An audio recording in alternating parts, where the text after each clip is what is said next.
And a good Monday evening to you. Back here on the air in less than 12 hours. Four called me or texted me last night. What are you doing in the morning? Nothing. He said, I got a appointment, but I got about 30 minutes. I said, come on by. And he did. We'll be glad to do that. I watched a little bit on later after it was over. Yeah. What do they call? What would you call that? Tape? It's not tape delay. What would you call that? Yeah. Well, it'd be like a podcast. Is really what it is. Yeah. I don't know all the terminology of all the hip kids. I'm not a hip kid, just in case anybody's keeping score. Shout out once again to David Keever. He was the man over the weekend. Yeah, I heard you guys talking about that. His picks on the NFL games, and it was a surprising weekend for NFL games, college football for that matter too. But for the NFL, yeah. And for him, he picked all but two. Mm-hmm. And was it 14-2? What is it? What was his overall record? 12-2. He's got one more tonight. Yeah, that'd be right. I think that's right. Well, there's no opens this early, is it? No, I don't think so. Okay. Get everything set up here. I heard you talking as you do that. I heard you guys talking about the Panthers and 2-0 start, and I went back and checked. The Panthers, this is the seventh time in franchise history they've been 2-0. Mm-hmm. The previous 6 times, Lanny, they made the playoffs. How about that? Well, so here's the deal. They're due to make the playoffs because they did not make them last year, and that's kind of the way the Panthers work. And the NFL helps out with the fact that they give you an easier schedule. You're playing teams that were at the bottom of their each particular division. And the Panthers have a relatively easy schedule. I think with now going to play Houston on Thursday, if they can squeak out a road win on a short week rest. Holy God, against Houston? Surely they can. Tyrod Taylor's playing pretty good. He's hurt. He got hurt. But he's not – I don't know that he's been ruled out. Mm-hmm. But because one of the headlines that I heard today was they had already said, regardless, no Deshaun Watson. No, I don't think so. No, that's not an option. Yeah, and with the way the Panthers played defense yesterday, holding a professional football team to 120-some yards total offense, they can go down there. Winston did not play like he played last week. No. I mean, looking back, we all criticized the Panthers for drafting all those young defensive guys in the draft the last couple of years, and that defense really showed out yesterday, and some of those young guys really stepped up. They have a bunch of different players that we see in the NFL that are rotate to different positions. They're hybrid models. Brian Burns is fantastic off the edge. But if their defense can come into every game and play like that, then their offense can come along slowly. And the way Darnold threw it yesterday, they don't ask him to do too much besides hand it off to McCaffrey and throw the ball around a little bit, but nothing, deep shots or anything like that. He was very efficient yesterday. This was the headline, according to the Texans. David Culley, Houston Texans quarterback. Deshaun Watson won't be active Thursday night. Tyrod Taylor day-to-day. He got a negative MRI on a left hamstring. Taylor was replaced by rookie Davis Mills. Start the second half. He injured his hamstring when he ran for a 15-yard touchdown midway through the second quarter. Taylor finished the second half. I've always liked Tyrod Taylor. I'm trying to remember who did the Bills play in front of Tyrod Taylor maybe 10 years ago. Peterman? I think Nathan Peterman. Yeah, quarterback out of Pitt. Yeah, and they should have – or they traded him, and they should have kept him because Tyrod Taylor kind of like I've heard him say about Mac Jones at this point in his career. He's not going to win you ball games, but he's not going to lose you ball games. Yeah. And that can be just as important. But your true franchise quarterback needs to be able to make plays to put the team on his back to win, because if you don't, you're just a game manager. Yeah.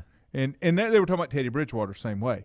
Teddy's not going to lose you ball games, but he's not going to win you many ball games. Yeah, it seems like he's playing even much better now that he's in Denver and as when he was with the Panthers. But you're talking about a franchise quarterback, Lamar Jackson, the way he played last night with so many of his players, his teammates down with injury on the running back side, and they still ran the ball for over 200 yards. And they're a throwback team, the way they run the ball and play action pass and running it around like that. But can't do it for 17 games. I don't think so. I don't. But they seem to find a way when their backs are against the wall to beat a team. And what they did last night against Kansas City was, I think, was amazing. One of the surprising games this past weekend. Mm-hmm. Now, mentioning those NFL games, and just to give you a rundown, Chuck Bittner will join us around 6:30, David Jackson around 6:45. Appalachian played a great game. I had 2 TVs going. I had app on my computer, on my big monitor on my computer, and then my big TV I had the Clemson game, which was dismal. They are not a top 10 team by any stretch of the imagination, and I'm a homer, and I can say that. How do you fix the offense? You got to find a quarterback that can play, or you've overcomplicated the scheme, or there's something not right. That's right. Maybe you go back and simplify it. Does he remind you of Cam Newton in body stature, though? Body stature, absolutely. But he looks absolutely lost and like a deer in the headlights. Maybe they have a playbook that's too complicated right now, and they just need to simplify. 2 or 3 or 4 running plays out of different formations, 2 or 3, 4 pass plays out of different formations, and let it roll. Donnie Kiefer said he had never seen a team could run the same play out of so many formations like App State could. And that was going back to their first game. How many times they ran the same play, but it never resembled it when they lined up to do it. And that's the key, because then you're getting the reps on the play, and it shouldn't matter what you line up in. Yeah, and that way, too, hopefully you get a play or 2 on defense out of position, and then, bingo, you have a big play. That's right. We saw that. I saw that, and you did, too, a little bit when LR went to their wing T offense. Mm-hmm. They beat teams by out-scheming them. That's correct. By simply just, moving players around and getting the defense out of position. When you realize, and this is the part that worries me about Clemson. I think Dabo struggles with being honest to himself on what they have and where they're at. I've always said that. I've always felt that he was – I think he's a great man. I think he's a great man for the kids. But I've always said I felt like he read too many of his own press clippings. And if I were him, I would, and maybe he is in private, I would be in a panic because I don't even see playoffs for them this year. Well, sometimes the sign of a good coach is not to panic in front of your players. Now, privately, he might be panicking, but you got to show your faith. I sure didn't see any difference.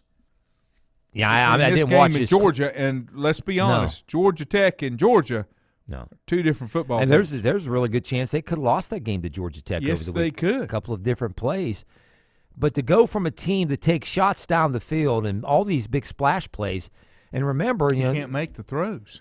Well, I don't know if he has the kind of talent that he had even last year when he played. I know he didn't have the offensive line, but still – they still got 4-stars and 5-star offensive linemen. That goes back to what I said before. If you can't make a fair evaluation of your team and where you are, and you keep thinking in your head, no, we got this, we got this, and he makes some comments like that we're getting better every week, and it just sounds like he can't accept that. Maybe I don't have the right pieces on the field. Maybe. He's got 3 pretty good former Clemson quarterbacks out there doing pretty good. Yeah. So I don't know. That's just the part that worries me. Across the landscape of college football, every team out there that at least I watched, and even the top teams, they all had showed some spots and warts that they're mortal.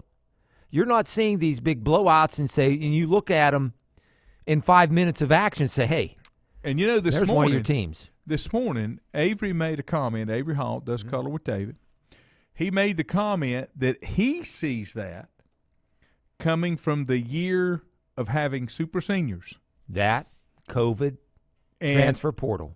Right, and he sees college football being really, really good for a few years because the extra years these kids are getting. Yeah.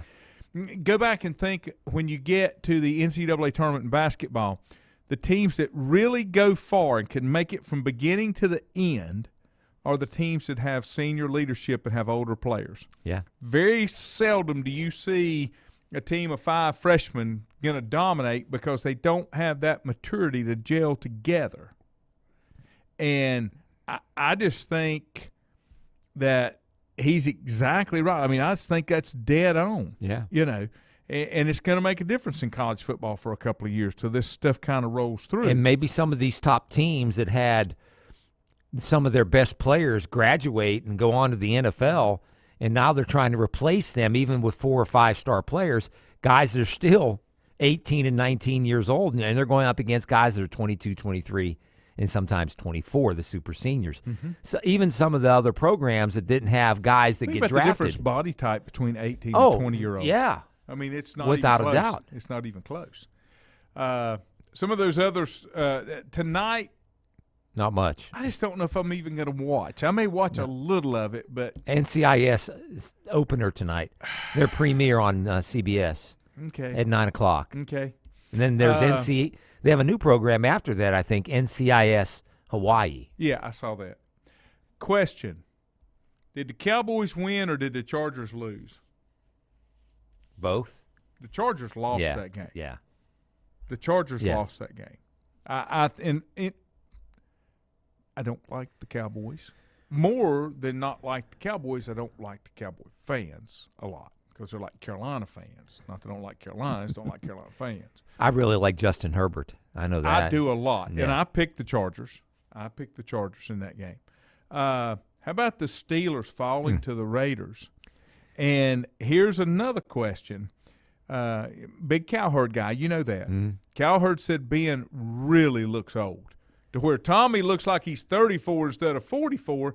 And what Cowherd said, there is so much to I'll say this. Cowherd needs to watch the dang games. Okay. He's not watching the same damn games I'm watching. So much about what he said was right. He said, when I talk to my kids, I talk to them as they're younger about investing and laying some stuff back for the future, preparing for the future. And he said, you've got some quarterbacks like Ben and some others that didn't take off-season seriously, didn't work out in the off-season as much. And Ben was one of those, and Favre was one of those. He was notorious for that. He didn't do anything till camp opened up. But it's starting to show, and I think it's because it's kind of like the Cam side of it. Both of them needed to evolve their game to be easier on their body as they got older, and they didn't, because now those bumps you're taking, they really hurt. It takes a whole lot longer to get over them. Ben took a hell of a lot of bumps early in his career. All those times he stood in the pocket and pushed guys off, and he got hit. Last year's offseason, he was coming off the elbow injury, and he spent the whole offseason rehabbing. This offseason, he didn't do as much, and he came in, and they got a new offensive coordinator. They're running rollouts. Rollout. Well, he's trying. I know, but he doesn't have the speed that he once was. He did have the escapability yesterday. He fought off 5 or 6 times, guys, and then he let the ball go. But can he do it 17-plus weeks? No. And their offensive line is probably among the worst in the NFL. Even though they drafted a running back that's Najee Harris, and he had a couple of big runs yesterday, but other than that, their offensive line is just a major work in progress. They got 2 rookies on the offensive line, a couple of other guys that are coming off injury. Their offensive line was the worst in the NFL last year in terms of rushing yardage, and I don't know if it's much better. So it may take some time, and they've got to keep Ben upright, and if they don't, then their season's going to be down the drain. But as good as they looked against Buffalo defensively, yesterday they lost 5 starters on defense, a couple of them during the game. a couple of them right before the game. And so they didn't have their best players defensively, and the Raiders went up and down the field when it mattered and ended up winning that game by what? They were 6-point underdog, Lanny? Yeah. They won 26-17. Yeah. I'm going to take a break, and I got some thoughts on that, and I'll get your opinion on it when we come back. Untangling your headphones, finding the right remote, saying goodbye to your favorite shirt that hasn't fit in 10 years. Why are simple things sometimes so complicated? Thankfully, with auto owners, insurance doesn't have to be one of them. Auto Owners works with independent agents who live in your community and answer when you call, so you can worry about more important things, like finding a new favorite shirt. That's simple human sense. Call Mooney Insurance in Maiden or East Lincoln Insurance in Denver or visit MooneyInsurance.com. Times convenience stores are more than convenient. They're your neighborhood store, your store. With locations in Lincoln, Catawba, Gaston, Iredell, and Mecklenburg counties, there's one near you. Times convenience stores have the right items at the right price, from snacks, cold drinks, and light meals from the grill, and there's always a special to save you time and money. Times has what you need. Times convenience stores, there's one near you. Regardless of where you're going, there's one on your way. Remember, there's always time to stop by Times. Have you thought about when you would like to retire? One of your major assets is planning for retirement is time, and you lose a little of it each day. The longer you wait to start accumulating capital for retirement, the harder it's going to be. How should you plan for retirement? Start by calculating approximately how much capital you will need at retirement, then estimate how much you will have to put away each year. Finally, carefully choose the investments in which you will invest. Stifel Nicholas can assist you. Call 4Rembert today at 828-624-7300. Stifel Nicholas, member SIPC, and the New York Stock Exchange. First Federal Savings Bank has been serving Lincoln County since 1940. And as it has been from the beginning, customer service is a priority to First Federal Savings Bank. They want to get to know you by name. First Federal Savings Bank has the convenience, the products, and the services that the larger banks have, but with hometown people that you see throughout your community. Stop in and visit one of their 4 convenient locations and see what First Federal Savings Bank has to offer you. Member FDIC, an equal housing lender. Whether it's a sit-down meal or a call-in for the drive-thru, Brookwood Cafe and Catering is the answer. A variety of meats, vegetables, and desserts cooked daily, or a hot sandwich from the grill, they have what you're looking for to satisfy your taste buds. If you need catering from 5 to 500, Brookwood has you covered as well. Stop by Brookwood Cafe and Catering at 202 Providence Mill Road in Maiden. Don't forget breakfast daily till 11 a.m. Open Tuesday 6 a.m. to 2 p.m., Wednesday through Saturday 6 a.m. till 8 p.m., and Sunday from 7 a.m. to 3 p.m. Call 828-428-8944 to place your order today. Covenant Church began as a vision of just over 100 people in 1984. Since then, Covenant Church has grown and currently located at 2168 Gastonia Highway in Lincoln. The Sunday schedule includes early morning worship at 8:30, Sunday school at 9:45, and morning worship at 10:45. Their ministries extend beyond Sunday. Visit their website at www.covenantchurch.church to see all they have to offer, and better yet, stop by and see for yourself. Covenant Church may be just what you're looking for a new church home. If you ask around, you'll find Burke Mortuary has a reputation for excellence and commitment to value. They've built a reputation of trust for more than 35 years. Burke Mortuary is proud to offer personal attention, meaningful tributes, and the area's most affordable prices. They're also proud to offer you beautiful, state-of-the-art facilities. It's the perfect place to honor your loved one. So when choosing a funeral home, the choice is easy. Choose Burke Mortuary with locations in Maiden and Newton. In the best of times, no one is more deserving of every opportunity, encouragement, and support than the youth in our communities. Parents, teachers, coaches, and sponsors struggle to stretch their budgets to continue help. Communities need a team effort. Times Oil Corporation, a longtime member of the community, established the Times Educational Alliance Mission, or Team Foundation. Since 2011, over $125,000 in grants have been donated in the community. Times Oil and the Team Foundation are proud to be community partners.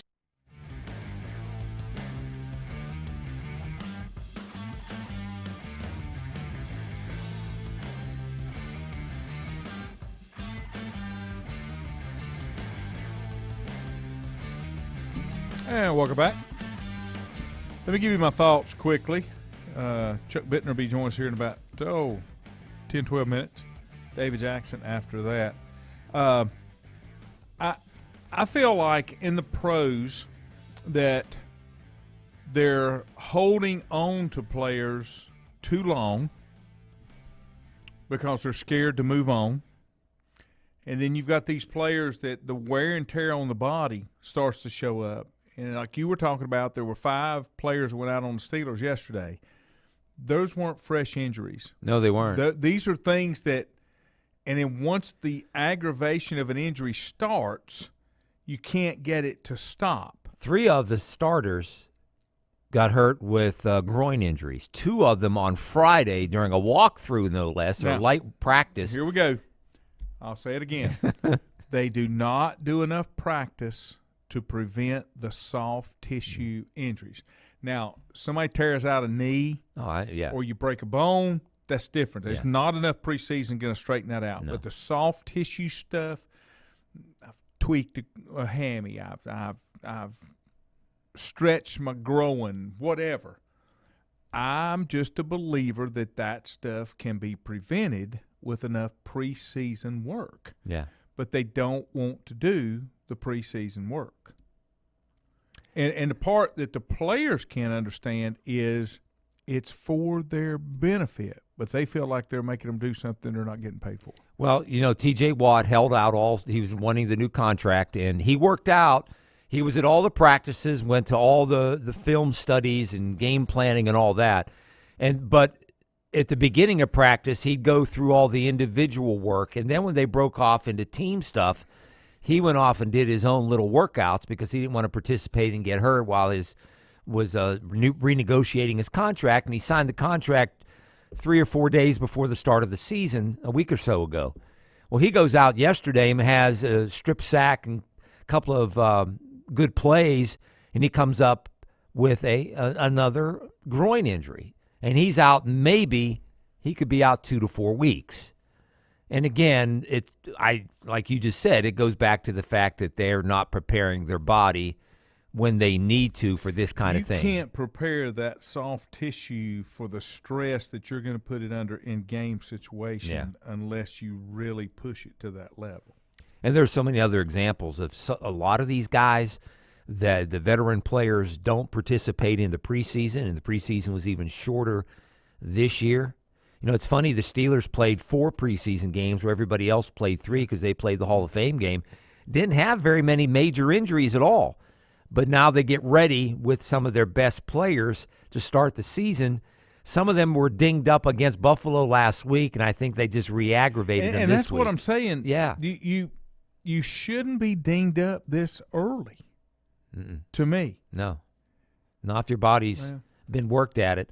And what also is bad is, at least in the Steelers' case and other teams too, is it's so early you don't have enough time to develop that depth.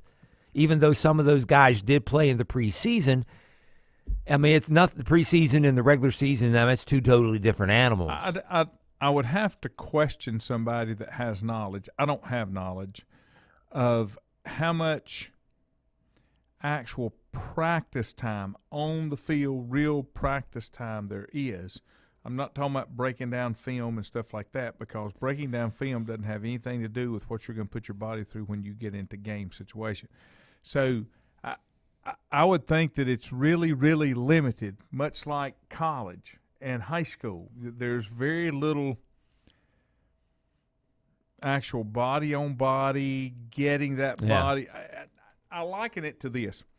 If you've ever played a string instrument, whether it's a guitar, a bass, a fiddle, a violin, whatever, you cannot be effective till those fingertips are calloused because they're sore. You can't put the pressure on the strings. Once they get calloused, they're tough, then it doesn't bother you. You can move all over that fretboard.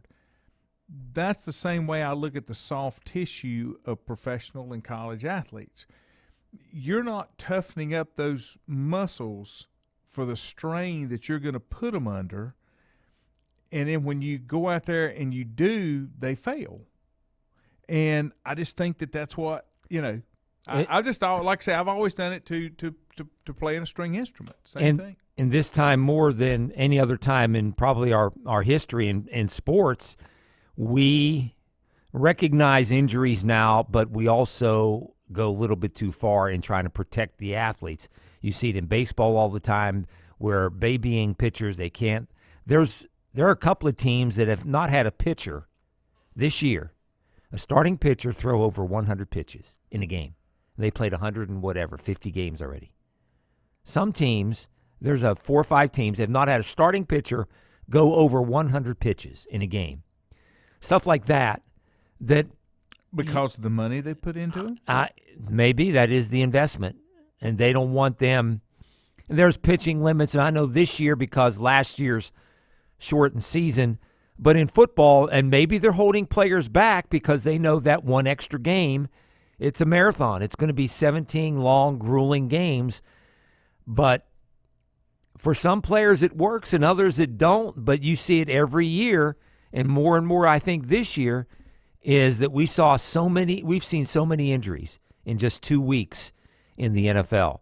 And I know they got larger rosters, and that's going to require the good teams that have the good coaching and know how to develop and try to find that depth behind some of those high-paid all-pros, whatever you want to call those guys, to bring in guys, even maybe rookie free agents, guys that can play and that are developed. But again, it goes back to the fact that some of the key players are still getting hurt, and it probably can be prevented if they work a little bit harder in practice. I've also noticed that the NFL is becoming a little more like Major League Baseball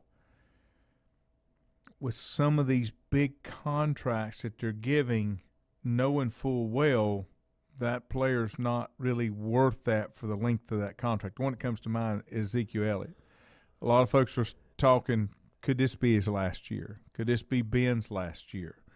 Could this be Matt Ryan's last year? I mean, you wonder how long can they go. And you go back to Tom Brady, the big difference there is Tom Brady, LeBron James, what they spend and their commitment to their tools of the trade, their body, and taking care of it and nourishing it, all the things that go into it so they can continue to play. And so many of these guys don't. I just wonder if it doesn't become shorter careers, and if it wouldn't be better for the franchises to do it that way. In terms of quarterbacks, I'm not so sure there are franchise quarterbacks out there, as many as there used to be. I agree. And the ones that have the opportunity, or at least the chance of showing glimpses of being that kind of quarterback, they are rushed through, and there's no time for them to develop. Nope. I agree 100%. Let me take a quick time out. We'll come back. Chuck Bittner will join us. We'll talk a little Division II football. He was at the LR game. LR took one on the chin. We'll talk about that next. Have you thought about when you would like to retire? One of your major assets is planning for retirement is time, and you lose a little of it each day. The longer you wait to start accumulating capital for retirement, the harder it's going to be. How should you plan for retirement? Start by calculating approximately how much capital you will need at retirement, then estimate how much you will have to put away each year. Finally, carefully choose the investments in which you will invest. Stiefel Nicholas can assist you. Call Ford Rembert today at 828-624-7300. Stiefel Nicholas, member SIPC, and the New York Stock Exchange. First Federal Savings Bank has been serving Lincoln County since 1940. And as it has been from the beginning, customer service is a priority to First Federal Savings Bank. They want to get to know you by name. First Federal Savings Bank has the convenience, the products, and the services that the larger banks have, but with hometown people that you see throughout your community. Stop in and visit one of their 4 convenient locations and see what First Federal Savings Bank has to offer you. Member FDIC, an equal housing lender. Whether it's a sit-down meal or a call-in for the drive-thru, Brookwood Cafe and Catering is the answer. A variety of meats, vegetables, and desserts cooked daily, or a hot sandwich from the grill, they have what you're looking for to satisfy your taste buds. If you need catering from 5 to 500, Brookwood has you covered as well. Stop by Brookwood Cafe and Catering at 202 Providence Mill Road in Maiden. Don't forget breakfast daily till 11 a.m. Open Tuesday 6 a.m. to 2 p.m., Wednesday through Saturday 6 a.m. till 8 p.m., and Sunday from 7 a.m. to 3 p.m. Call 828-428-8944 to place your order today. Covenant Church began as a vision of just over 100 people in 1984. Since then, Covenant Church has grown and currently located at 2168 Gastonia Highway in Lincoln. The Sunday schedule includes early morning worship at 8:30, Sunday school at 9:45, and morning worship at 10:45. Their ministries extend beyond Sunday. Visit their website at www.covenantchurch.church to see all they have to offer, and better yet, stop by and see for yourself. Covenant Church may be just what you're looking for a new church home. If you ask around, you'll find Burke Mortuary has a reputation for excellence and commitment to value. They've built a reputation of trust for more than 35 years. Burke Mortuary is proud to offer personal attention, meaningful tributes, and the area's most affordable prices. They're also proud to offer you beautiful, state-of-the-art facilities. It's the perfect place to honor your loved one. So when choosing a funeral home, the choice is easy. Choose Burke Mortuary with locations in Maiden and Newton. In the best of times, no one is more deserving of every opportunity, encouragement, and support than the youth in our communities. Parents, teachers, coaches, and sponsors struggle to stretch their budgets to continue help. Communities need a team effort. Times Oil Corporation, a longtime member of the community, established the Times Educational Alliance Mission, or Team Foundation. Since 2011, over $125,000 in grants have been donated in the community. Times Oil and the Team Foundation are proud to be community partners.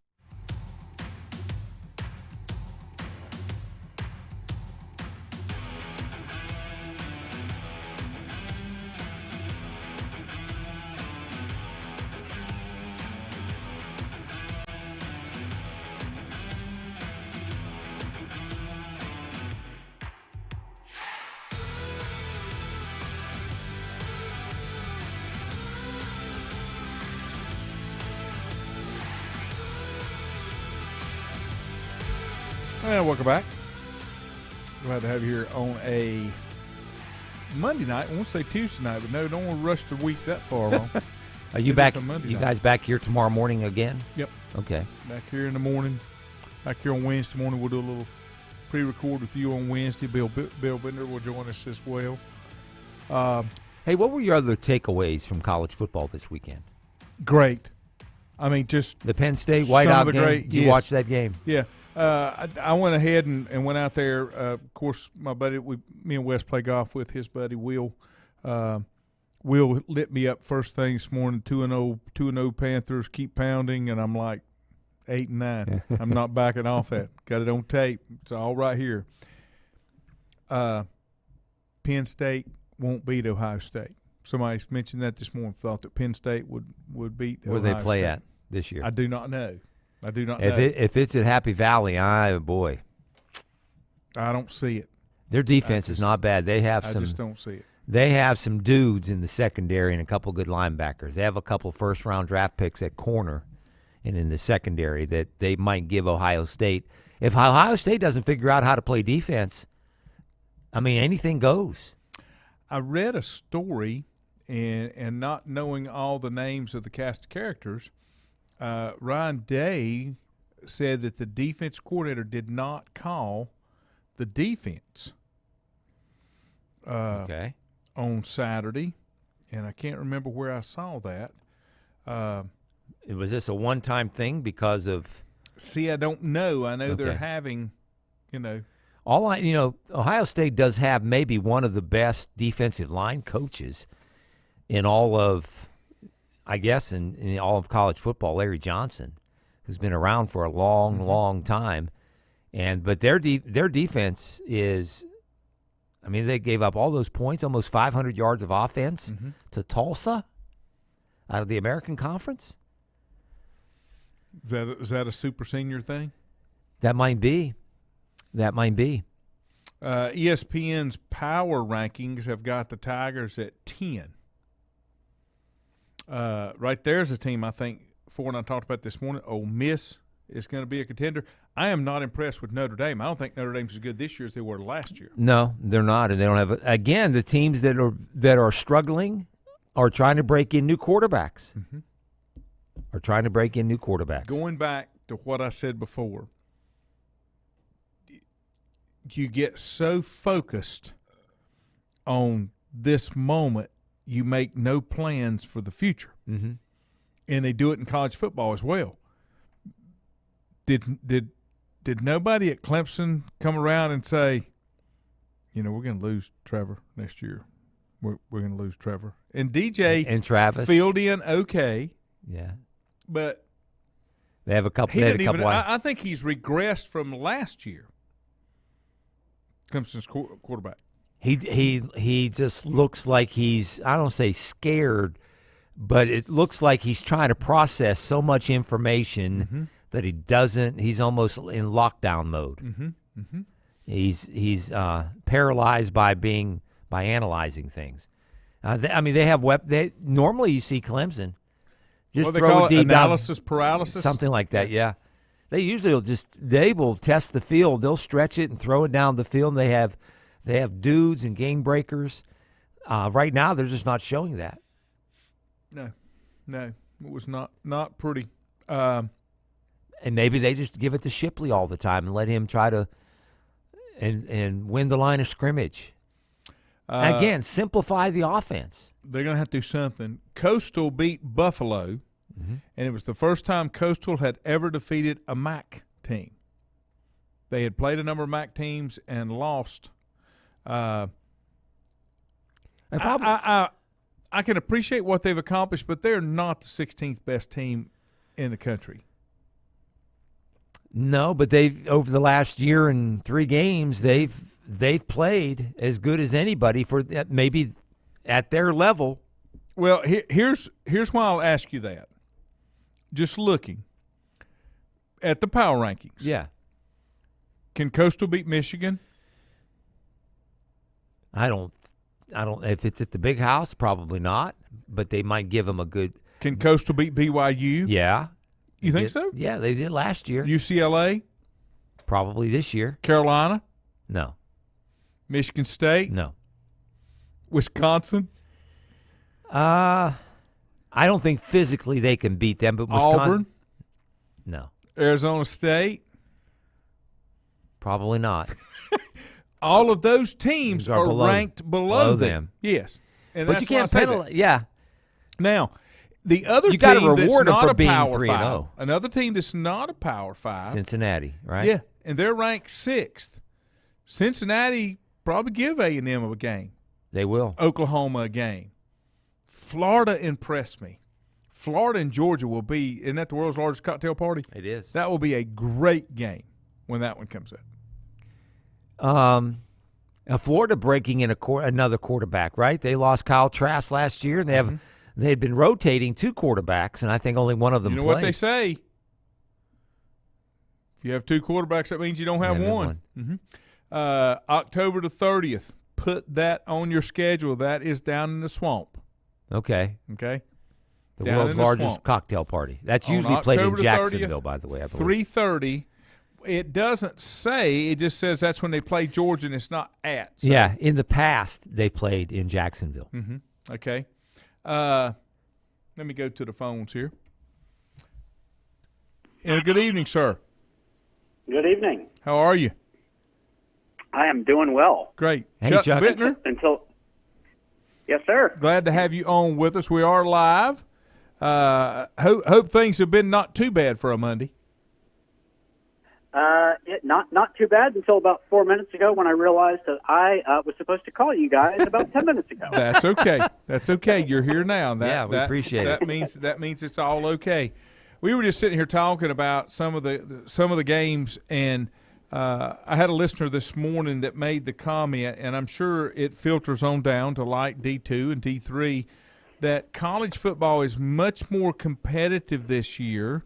And he felt like it was because we have the super seniors, the extra year that kids are out there, and that college football will reap this benefit for a couple of years till it kind of filters through because these kids are getting extra years of play.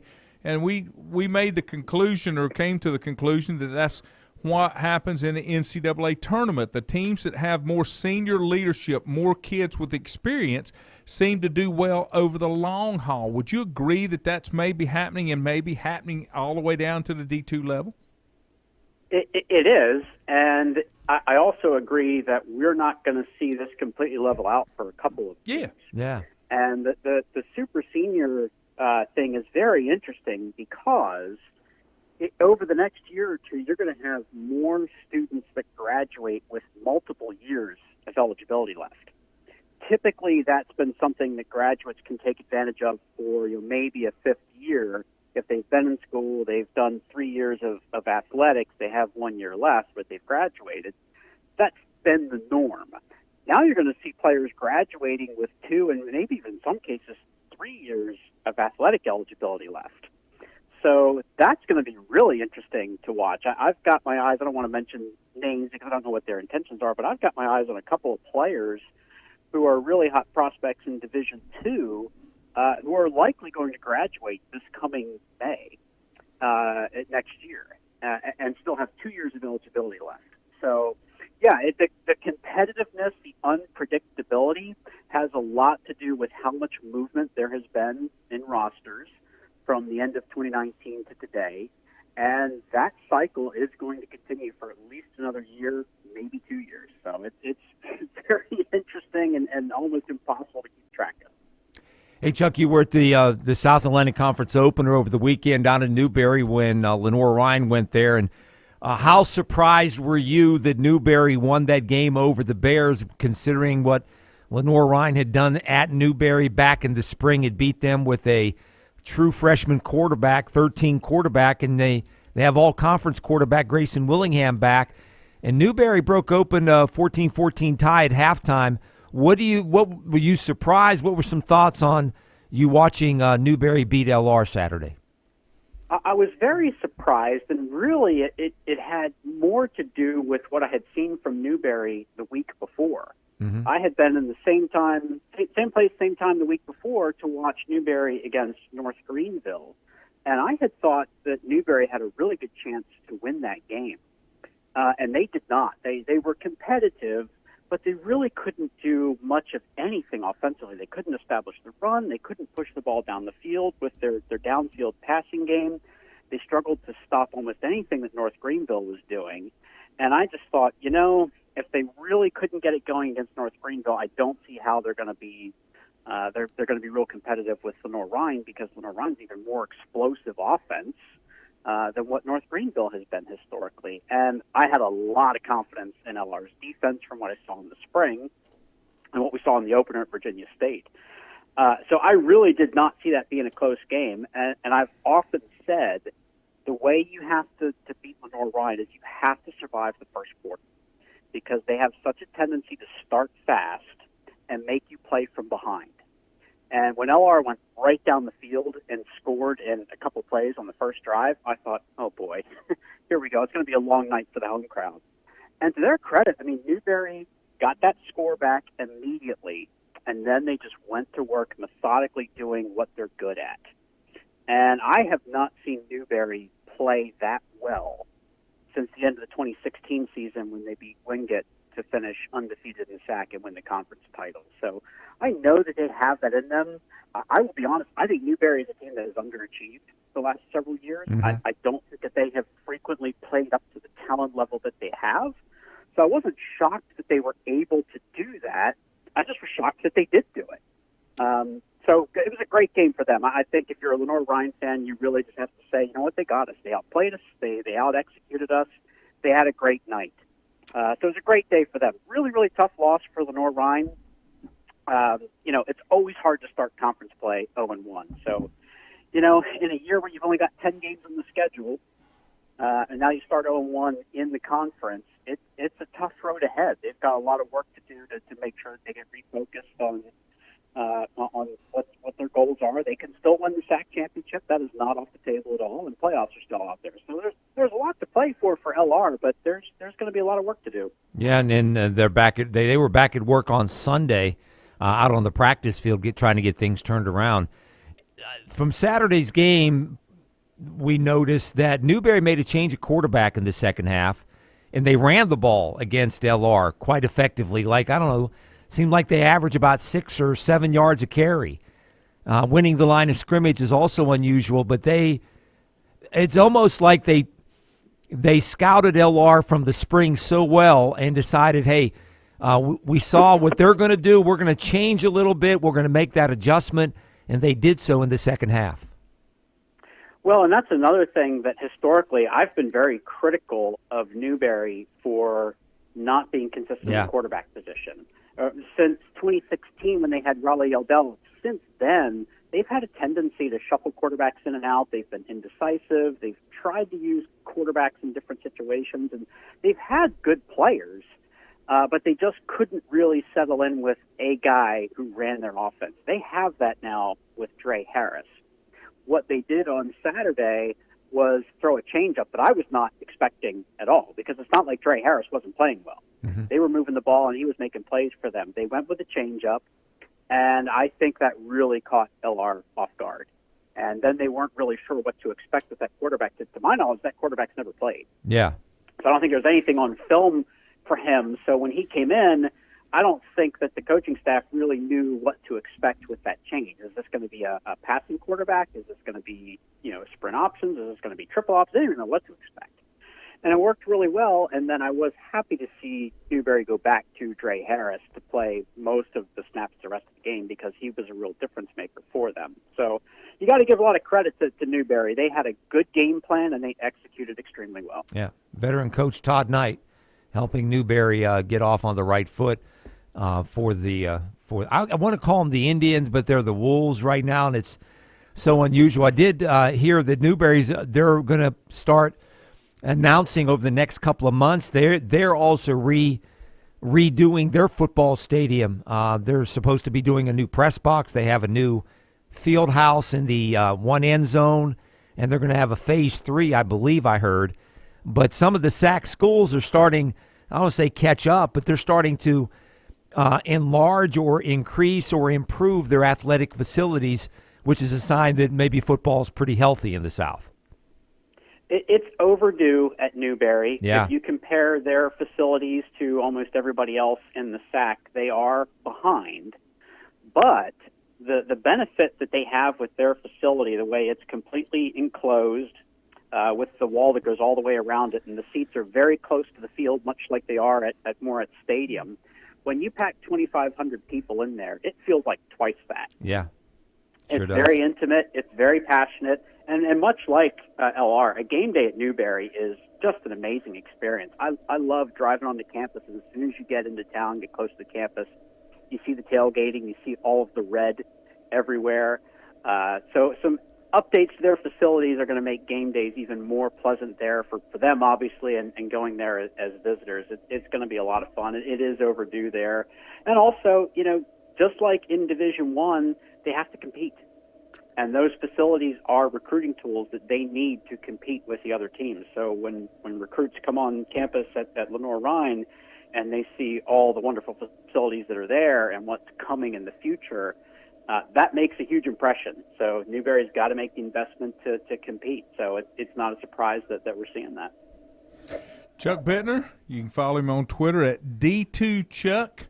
And that was one of the surprise. I guess the biggest surprise in D2 football this weekend was Lenoir-Rhyne. Juju and I talked about it just briefly. How hard will it be for Lenoir-Rhyne to win out and make a run, because they've still got another game or two that could be a little tough? Well, and now there's some games in there that I didn't necessarily think might be tough, that might be. Another game that really surprised me was the opponent that the Bears have this week in their home opener, Mars Hill. Mars Hill played extremely well against a UVA Wise team. Historically, UVA Wise is more of a defensive team.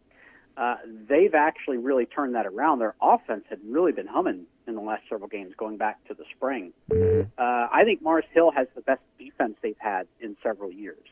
They started a little sluggishly on offense, but they've started to turn that around as well. So I like the Bears at home this weekend, but that's not going to be an easy football game. And then when you look further down the road, obviously that big game with Wingate is out there. That looks bigger every week. You got to think Carson Newman's going to get it together. They're not very good right now, but we know that they still have talent. You got to think that they're going to get things going. So there's still a lot of tough games to play.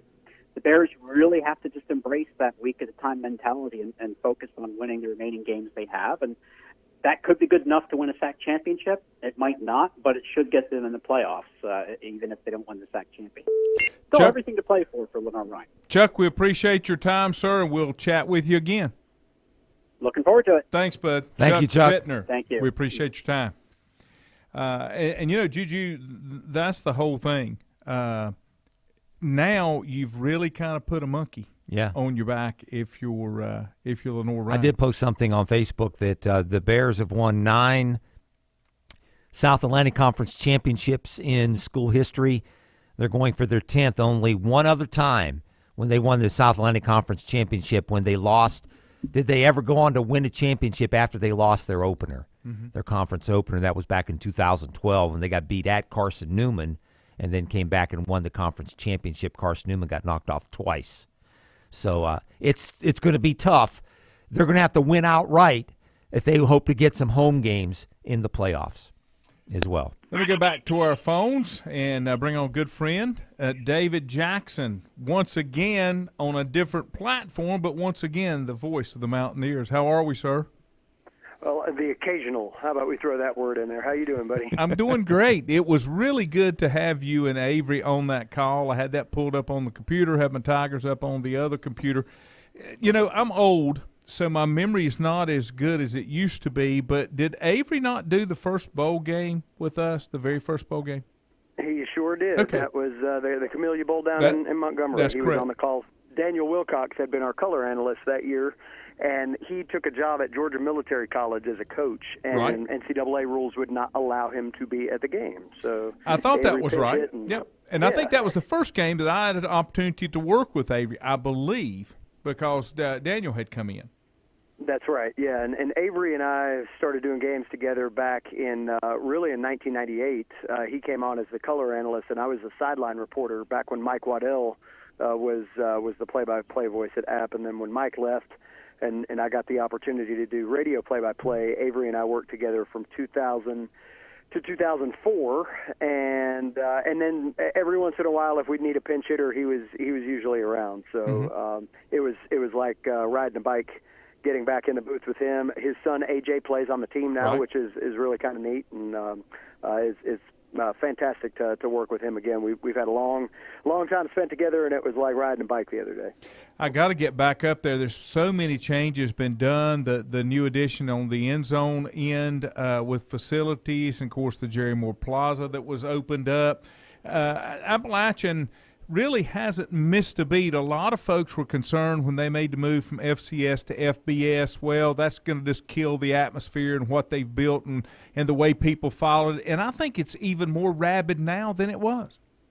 Yeah, I think you could make that case, and certainly, App has mastered the transition better than any other program that's made that jump. I mean, you go back and look at how Boise did it, how Marshall did it.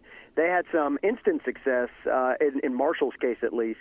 Boise, it took them a while, for them to land on a national stage, and Marshall had instant success until Randy Moss graduated, and then it took them a little while to get Byron Leftwich back in, and they've somewhat been cyclical in their reemergence into perennial contenders. So for App to be able to do what they've done, over the course of the entirety of that transition, and you remember it well, starting middle of 2014, that program was still very rocky. They were still transitioning a lot of FCS players that were asked to play against FBS men, and one day it started to click down in Troy, Alabama, after getting beat in homecoming against Liberty in 2014, went down to Troy and unexpectedly whipped up on Larry Blakeney's crew and haven't turned back since.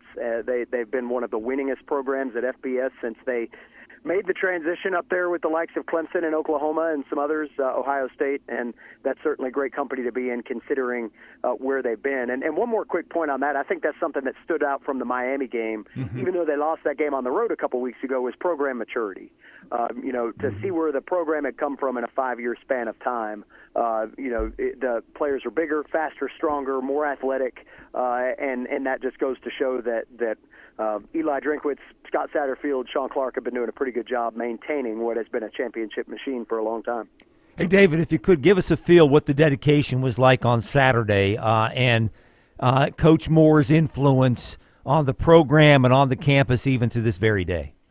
Yeah, it's great to have Coach back in the fold on a more regular basis, and Sean Clark's done a lot of that bridge building, if you will. Sean is one of Jerry's favorites. They will both say that about each other. They had a dinner Friday night up at the new North End Zone facility, and there were a little over 100 people there, most of them former players or family members or somehow connected to the program back from the championship years, and it was special to be around. Corey Lynch was back. Even some interesting characters like Bill Hayes. Bill Hayes was a longtime coach at North Carolina A&T, Winston-Salem State Hall of Famer himself. He came. He actually rearranged his schedule to be a part of that. That, I think, speaks to the influence of Coach Moore. Competitors, former players, administrators alike, they enjoyed him. I think that what Avery and I talked about Saturday was that everybody's got a football story about Jerry, but everybody's got an off-the-field story about Jerry that's equally as compelling. He made a trip to my mother's funeral in the middle of a playoff push back in 2012. Wow. That's who Jerry Moore was. So to see him celebrated, and then he got up and told some stories, which I think he still might be up there telling stories. It took a while, and then to have that more publicly with the dedication. He was joking on the broadcast Saturday that the statue is a little shorter than he is, but he didn't want a big, as Lanny will remember well, he didn't want a big deal. No. He wanted it to be a little bit more subtle, and it was just great to see him smiling at the Rock again. He really had a blast on Saturday and throughout the weekend, and that did a lot of folks some good to not only see fans back at the Rock, but see the one that we all gravitated toward for so many years be a big part of that day. Well, the biggest thing, David, was it's like you've come full circle now and brought the family back together, so to speak, and I think that was important because I felt like Appalachian got away from that just a little bit, but now seems to have done it, and part of that I think has been Sean Clark, former player, Dale Jones, longtime staff member there, especially for Coach Moore, and then you've got like Frank Ponce, who really made his name when Scott Satterfield took over, but now he's back in the fold at Appalachian as well. That consistency and the ability to hold people together and staff makes a huge difference when you try to build the consistency in a program. Well, especially at a program like this too, where you're still fighting against people with larger budgets, more resources, and you have to do something that sets you apart. And I think that's the thing that you look back at Appalachian, you see consistency and winning. That started with Coach Moore back in 1991 with that first Southern Conference championship, and when we talked to Sean Clark prior to the broadcast Saturday, we asked him where the expectation turned for this program now, where App came through that transition, and now it's expected that, hey, we're just going to keep competing at a higher level. When did that expectation change? And Sean quickly pointed out, well, for the coaches, the expectation was always there because of what Jerry did and how those assistants gravitated around player development and really worked that angle hard. But for the players, it was really the Penn State game. And you go back and think about that was the start of one of Scott Satterfield's best years at the helm of the program. There were so many Appalachian ties within that group, and that was the time where the players felt like, hey, we played well enough in this game that we believe that we belong here now. There were some other close calls mixed in there, Tennessee and Wake, but Penn State was the one that they all circled and said, this is when we arrived, and now the continuity that continues to exist with guys coming back or those that have been like Justin Watts, who's been around for almost a decade now, those things matter when you're program building, and I think that's part of the reason why Appalachian's got that championship edge, and they've been able to maintain it. Hey, David, do you see the Mountaineers still staying with the Sun Belt Conference? There's so much realignment talk going on out there. Do you see maybe them moving up to another conference like, I don't know, the AAC? I think you got to be real careful in that kind of logic, because you got to remember that the AAC is going to suffer some losses themselves, and it's not going to be the same conference that it is now. So, if you project, hey, maybe App ends up in the AAC, they're ending up there because somebody else is leaving. What is left behind? And is what is left behind markedly better than where they are now? I think we're a long way from the end of this conversation. Certainly the AAC looks like they're maybe targeting a few more teams out west. That might lead the Sun Belt to get a little bit more aggressive and try to target some teams on the East Coast to solidify themselves. Wow. I think the things that you're looking for are what makes your TV revenue go up, what gets fans in the stands a little bit better. I think it is high time, well past time, that presidents of these universities look and say, it doesn't make sense, and Lanny remembers some of those trips, it doesn't make sense for App State to be flying to Texas to play conference games. Idaho. Or Idaho or wherever else, We used to joke all the time about it in basketball. We shared a flight with the Charlotte 49ers on 3 or 4 occasions that first year in the Sun Belt, all leaving Charlotte, going to Louisiana, going to Alabama, and playing different teams. Why? So in this day and age where things cost more and travel costs more, you can really benefit yourselves if you try to figure out a way to do this geographically. I think that's where the realignment is going, because the bowl games are all relatively the same. Mm-hmm. The money is all relatively the same. So why not play teams that are a little bit closer to your footprint, where you can prioritize fan engagement, you can make those rivalries again, and not worry about having to educate your fans about why you're playing Texas State or somebody like that. So I think that's where the conversation's going, and it's ultimately going to be what's left of those leagues to make them attractive, or who becomes the aggressor. And it sounds like the Sun Belt's got some options to maybe be in the driver's seat if they decide to go that route. The Sun Belt could be a really, really good conference geographically, especially by the name of the Sun Belt. And there's some anchors in there that would be a perfect fit. App, Coastal, East Carolina, Charlotte, Georgia Southern, Marshall. I mean, there's teams there that it just makes sense, and you're not spending all that money. And then the draw. I mean, you saw the crowd that came out at the East Carolina game down in Charlotte. I mean, that can only grow. That's one of those things that just needs to be a regular fixture. Well, and that's one of the nice things about the Southern Conference days. Now, granted, the crowd sizes were a little bit different back then, but you had a geographic ability to tie in your alumni bases. When we'd play games in the upstate of South Carolina against Furman and Wofford, we'd have Charlotte alums come to those games, and upstate alums, where that's a growing market for App State, come to those games. Same thing if we go to the Triad and play in Elon, we'd bring 9,000 fans with us over there, because that's everybody from Raleigh and everybody from Greensboro. You don't have that opportunity to do that when you go to Mobile or when you go to, Arkansas State or what have you. You got to get a lot more creative with that, and it just changes the atmosphere. And that's not just for App State; that's for every team in the Group of 5. I mean, they're all traveling, crisscrossing the country. There are very few what you would call, slobber knocker rivalries in there anymore, except the ones that were manufactured from leagues that they brought with them, like App State and Georgia Southern, for example. So I think that's where, again, I agree with you, man. You gotta look around you. Now this isn't a video game either. There are reasons why schools might want to stay away from schools. I think a big reason why Liberty is still an independent is because they have resources. It's not about the particular bend of a particular school. I think it's about, they've got 60,000 undergraduate students when you count their online stuff, and that's a lot of student fee money. So they are playing at a level that is far better than most of their conference competitors would be from a financial standpoint. That's what's keeping them away. And their facilities are indicative of that. I think you've got to look at similar teams with similar strategies in terms of, what it is they offer. Are they research institutions? Are they not? Can you make it realistic as to why they would need to be grouped together anyway? Are they all state schools? Are they all private schools? What have you? And I think you can get some good alliances there. Teams like Old Dominion, James Madison is being rumored to move up again. That could be exciting to put some of those teams on the field on a regular basis. And no, Harrisonburg's not that far away from Boone or from Greenville or from a lot of different places when you start thinking about packing the stadiums on Saturdays or Tuesdays or whatever day we have to do it these days.